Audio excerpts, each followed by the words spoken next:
Well, just so for your viewers to see, this is a model British Brown Bess. Most of the Americans early on in the war were using French Charleville mustards, 69 caliber. This musket's 75 caliber, which means it fires a musket ball 3/4 of an inch thick.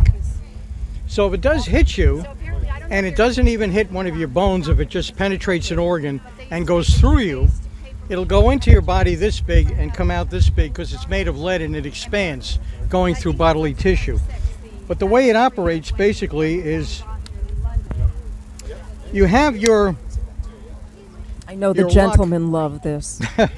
You have your lock at half cocked.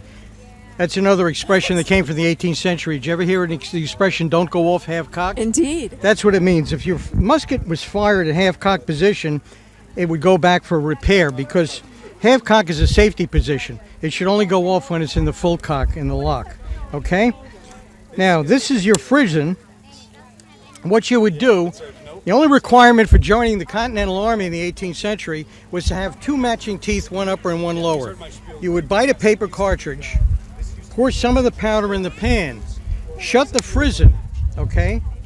Pour the balance of the powder in here with the wadding, which was the paper cartridge, okay?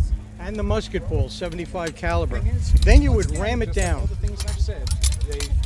Now you can hear that ping, that means it's empty. That's how we know we have an empty breech. Then you would remove rammer, return rammer,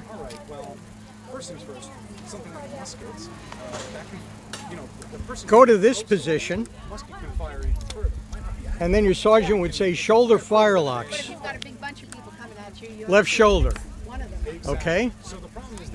Then make ready. You go to the make ready position, about here. And what you would do is present, and at that point you'd go to full cock. Okay? And then you would aim, and you see the spark? Okay, that spark ignites the powder that you put into the pan. The flame from that powder which you ignited, when it hits the hardened steel frizzen, that flame shoots into a little hole here called a touch hole. That ignites the main charge in the breech. And all that sets off the main charge, which is actually gas which propels your musket ball. And you have to do that in at least 12 to 14 steps. So if you could fire 4 rounds a minute, which is in other words every 15 seconds, you were like a top British grenadier could probably do that, well trained. American Army probably couldn't. It was more like 3 rounds a minute. On a humid day like today, your black powder, which we call it now, would get all caked up, and you'd be harder to ram down the cartridge. So you'd probably go down to 2 rounds a minute. By that time, the British were advanced. I would say at that time, you might be in trouble. Right. So it takes all that to fire them. Average was about 3 rounds a minute. Wow. That's amazing. Not like the weapons of today. But this you would actually shoot rod. And what is this? What is all of the engraving on here? Oh, okay. This is a model 1762. Which is not, it doesn't have to be made in 1762, but they first came out with it in 62. And is this the maker's name? Yes, yes. Some of them said Tower Arms. Most of the British ones that came to this continent said Tower on them. And is that a crown? That's a crown GR, Georgius Rex, which at that time was King George III. Put on everything. Yeah, well, George III, King George was king for from 1760 to 1820. Have they marked that on your buildings here as they do in New York City? No, no, they have not. They have not. But another term that came from the 18th century was, you've heard the term lock, stock, and barrel? Yes. Lock, stock, which is the furniture, the wooden part, and the barrel. That's where it comes from, the whole ball of wax. That's basically how it's fired. And are you going to fire it for us? Well, I believe, I don't know if the gentleman has any powder. I don't on me. You to interview the redcoat? Okay.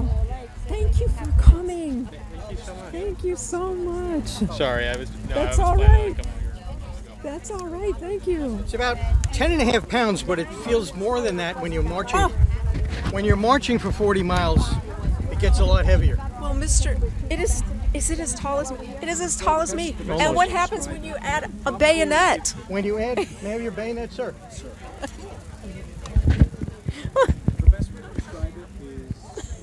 Now notice this is a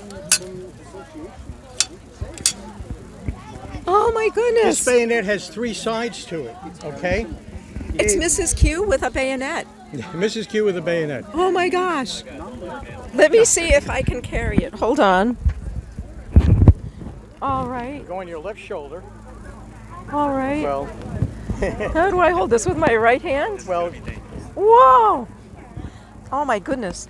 Well, I have newfound respect for the ladies of the time who knew how to handle their family firearms, as this is greatly heavy. This will take quite a strong forward arm to balance, isn't it? Oh my gosh. now the triangular bayonet, as you see here, was actually outlawed by the 19th century in the First Geneva Convention because a triangular wound doesn't readily heal on the field. A surgeon in the 18th century, a field surgeon, couldn't possibly stop the bleeding on the field if someone was wounded with a triangular bayonet. So ultimately, the victim would bleed to death. So this was outlawed at the First Geneva Convention, as I said, and then they went to the flat bayonet, which they still use today.